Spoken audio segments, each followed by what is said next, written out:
Barbara and Larry Cook are a retired couple from Maine who believed they were helping federal investigators protect their life savings from cybercriminals. According to Barbara, they lost $1.3 million to an elaborate phone scam that combined government impersonation, cryptocurrency transactions, and sophisticated psychological manipulation.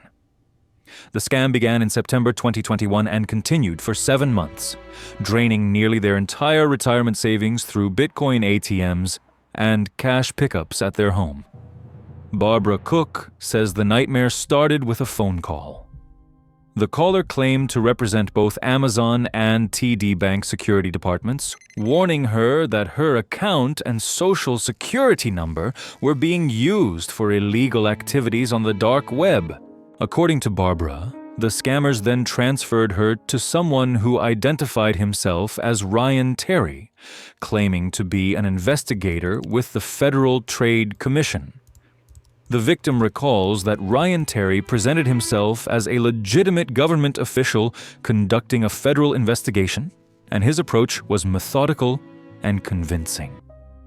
The scammers employed classic social engineering tactics designed to isolate victims and create compliance through fear. According to the couple, the scammers warned them that failure to cooperate could result in jail time. Barbara says they were told that their 2 successful sons' careers and reputations would be destroyed if the investigation became public. The scammers allegedly emphasized that cooperating with this investigation was their patriotic duty, framing their participation as helping the government catch criminals. This combination of threats, family protection instincts, and appeals to civic duty created a psychological trap that kept the elderly couple compliant for months. From October 2023 through April 2024, the Cooks transferred money to the scammers using multiple methods designed to avoid detection by banks and law enforcement. According to Larry, who is 80 years old, he repeatedly visited Bitcoin ATMs located at gas stations and convenience stores across Maine. The victim says he would deposit $10,000 at a time into these cryptocurrency machines. Larry describes how his poor eyesight made operating the Bitcoin ATMs difficult, so Ryan Terry would guide him through each transaction step by step over the phone. This hands-on guidance gave the scam an air of legitimacy, as Larry believed he was working with a real federal agent who needed to maintain operational security. Bitcoin ATMs have become a preferred tool for scammers because transactions are difficult to reverse and can be routed internationally within minutes. According to cybersecurity experts, these machines allow criminals to receive funds almost instantaneously while maintaining anonymity through cryptocurrency wallet addresses. The Federal Trade Commission has repeatedly warned that legitimate government agencies never ask citizens to send money via Bitcoin ATMs. Yet thousands of Americans fall victim to these schemes annually. Larry says he made numerous trips to different Bitcoin ATM locations, each time believing he was protecting his family's assets by moving money into secure government custody. The scam escalated beyond cryptocurrency to include physical assets. According to Barbara, the scammers instructed them to purchase gold as part of the supposed investigation. The couple says individuals claiming to be undercover federal agents would arrive at their home to collect cardboard boxes filled with cash and gold. These in-person pickups added another layer of perceived legitimacy to the scheme, as the Cooks believed they were meeting actual law enforcement officers. The victim recalls that these supposed agents appeared professional and knew specific details about their case, which reinforced the deception. Critical to the scam's success was the enforcement of strict secrecy.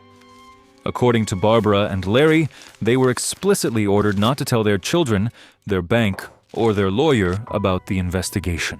The scammers warned that any disclosure could compromise the federal case and result in the criminals escaping justice. When bank employees questioned the large withdrawals from their retirement accounts, Larry says he responded that it was his money, and the bank had no right to ask questions. This defensiveness, induced by the scammer's instructions, prevented the intervention that might have stopped the fraud. Several red flags were present throughout the 7-month period, but the psychological manipulation kept the victims from recognizing them. Cybersecurity experts note that legitimate federal agencies never conduct investigations requiring citizens to withdraw their savings and convert them to cryptocurrency or gold. According to the FBI, real government investigators do not guide people through Bitcoin ATM transactions over the phone or send agents to private homes to collect cash. The Federal Trade Commission states clearly on its website that it never asks people to send money in any form, especially not cryptocurrency. The use of WhatsApp for official government communication is another significant warning sign that security researchers point out as inconsistent with actual federal procedures. The elaborate nature of this scam demonstrates sophisticated criminal operations. According to Barbara, Ryan Terry maintained consistent contact with them throughout the 7 months, building trust through regular communication and detailed knowledge of their financial situation. The scammers had access to enough personal information to make their claims about compromised accounts seem credible. Digital fraud experts suggest that criminals may have obtained the cook's personal data through data breaches, purchased information from dark web marketplaces, or gathered details through preliminary social engineering calls. The devastating realization came in April 2024 when the cooks attempted to contact Ryan Terry after making what they believed would be their final transfer of $50,000. According to Barbara, when they tried to reach him through WhatsApp, they discovered his account had disappeared. The victim says it was at that moment they understood their entire life savings had been stolen. The couple describes the emotional impact as crushing, knowing they had voluntarily handed over more than $1 million to criminals while believing they were protecting their family. The aftermath of the scam created additional financial disasters beyond the stolen money. According to Barbara and Larry, because they withdrew funds from their retirement accounts to send to the scammers, the Internal Revenue Service classified these withdrawals as taxable income. The couple now faces a substantial tax bill on money they no longer have. This tax liability has affected their Social Security benefits and created further financial strain. The victims say they are being forced to sell their family home and move to a smaller retirement community because they can no longer afford their current residence. Law enforcement response has offered little hope for recovery. According to the cooks, FBI agents visited their home and collected detailed information about the scam, including transaction records and communication logs. However, the Bureau reportedly told them there is virtually no chance of recovering the stolen funds because the money has been transferred out of the country. Cryptocurrency transactions, once completed and moved through multiple wallet addresses or mixing services, become nearly impossible to trace back to specific individuals. Digital forensic specialists explain that criminals typically route stolen cryptocurrency through exchanges in countries with weak enforcement cooperation, then convert it to other currencies or assets. The FBI's Internet Crime Complaint Center reports that government impersonation scams cost Americans hundreds of millions of dollars annually. According to the agency, these scams particularly target elderly victims who may have substantial retirement savings and tend to trust authority figures. Cryptocurrency has become the preferred payment method for scammers because transactions are irreversible and difficult to trace. The Federal Trade Commission states that no legitimate government agency, including the FTC, FBI, or Social Security Administration, will ever call demanding payment in cryptocurrency, gift cards, or wire transfers. Barbara and Larry have chosen to share their story publicly, despite the embarrassment and shame they feel. According to Barbara, they want to prevent other families from experiencing the same devastating loss.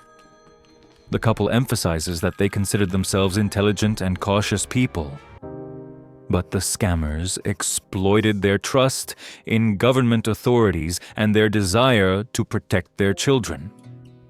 The victims say the criminals were skilled manipulators who understood exactly how to bypass their skepticism through fear, authority, and appeals to patriotism. Cybersecurity experts recommend several precautions to avoid government impersonation scams.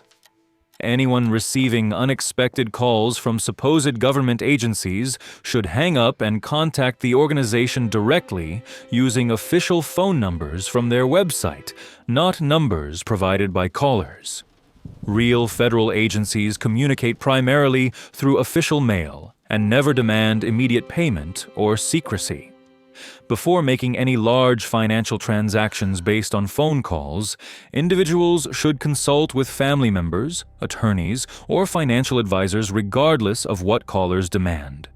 The FBI emphasizes that legitimate investigations never require citizens to purchase cryptocurrency, withdraw cash, or buy gold as part of cooperation with authorities. The Cook family hopes their painful experience will serve as a warning to other retirees and families. According to Barbara, she wants people to understand that these scammers are professionals who have perfected their techniques through thousands of victims. The couple urges anyone who receives suspicious calls claiming to be from government agencies to immediately end the conversation and verify the contact through official channels. Their story stands as a stark reminder that in the digital age, criminals can exploit technology and psychology to devastating effect, and that trusting authority without verification can have catastrophic financial consequences.